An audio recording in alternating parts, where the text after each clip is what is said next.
A sexual extortion scandal rocked Baltimore City housing with accusations that workers were forcing tenants to have sex in exchange for repairs.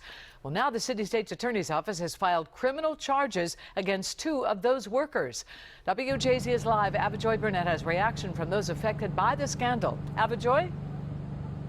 Denise, those workers said those workers faced some serious charges, and one of them told her media partner, the Baltimore Sun, that he was set up. Raw sewage bubbling up through pipes, no heat, and even apartments infested with rodents. That's what women living at Gilmore Homes say they were forced to live in if they didn't perform sexual favors for maintenance workers. The state attorney's office announced a slew of charges against two of those workers, including fourth-degree sex offense. Well, I can't go into a lot of detail about the case because it is an open and pending case. However, the charges in this case, like in all cases, reflect our subsequent investigation and our obligation to apply the facts to the law. The two workers charged are Charles Coleman and Doug Hussey. Hussey told their media partner, the Baltimore Sun, that they got it wrong. I never did anything to nobody. In January, the housing department's top leader spoke up after the city reached a settlement in a multi-million-dollar lawsuit. Mistakes have been made here, and some of them have been very serious mistakes. Initially, there were 19 women on that class action lawsuit. Last month, more women were added, bringing that total number to 56.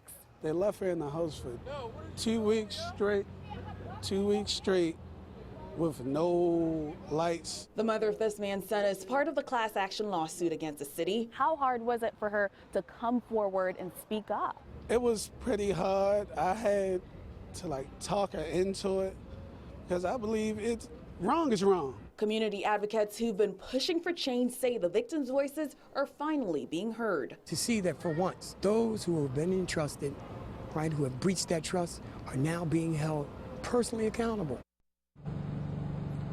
The department says all of the workers named in the lawsuit were fired after the scandal came to light. Reporting, Ava-joye Burnett, WJZ Eyewitness News. All right, thank you, Ava-joye. As for the class action lawsuit, the Housing Authority has agreed to pay millions to the victims once the courts make the final approval.